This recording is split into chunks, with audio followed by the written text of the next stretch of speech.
तर गुढीपाडवा मेळाव्यातनं राज ठाकरेंनी मुख्यमंत्र्यांवर देखील निशाणा साधलाय। मुख्यमंत्री सांगतात 3 ट्रिलियन डॉलरची अर्थव्यवस्था करतो। महाराष्ट्रावरती मात्र 2 लाख कोटींवरनं 11 लाख कोटींवरती कर्ज गेलंय महाराष्ट्राचं। तर तरुण पिढी ही ड्रग्सच्या आहारी गेली आहे। राज्यातनं दरवर्षी 4,500 मुलं बेपत्ता होतात। मुलांची हमी नसणारं हे कसलं राज्य, असं म्हणत राज ठाकरेंनी सरकारवरती संताप व्यक्त केला। आज काय महाराष्ट्राची परिस्थिती होऊन बसली आहे। आमचे मुख्यमंत्री सांगतायत विकास करतोय 3 ट्रिलियन डॉलरची इकॉनॉमी करायची महाराष्ट्राची। 11 लाख कोटीचं कर्ज आहे महाराष्ट्रावरती।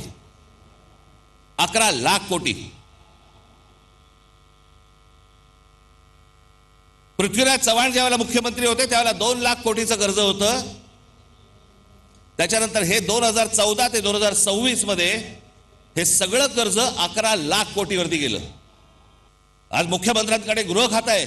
संपूर्ण महाराष्ट्रभर सगळ्या ठिकाणी ड्रग्ज विकले जात आहेत। शाळांमध्ये ड्रग्ज जात आहेत, कॉलेजमध्ये ड्रग्ज जात आहेत, तरुणी सगळे व्यसनाधीन होत आहेत ड्रग्सच्या आहारी लागून।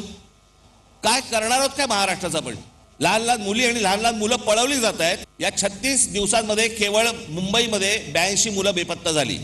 जानेवारी ते नोव्हेंबर 2025 या कालावधीत महाराष्ट्रातील नवी मुंबई शहरात तब्बल 499 मुलांच्या अपहरणाच्या घटना नोंदवण्यात आल्या।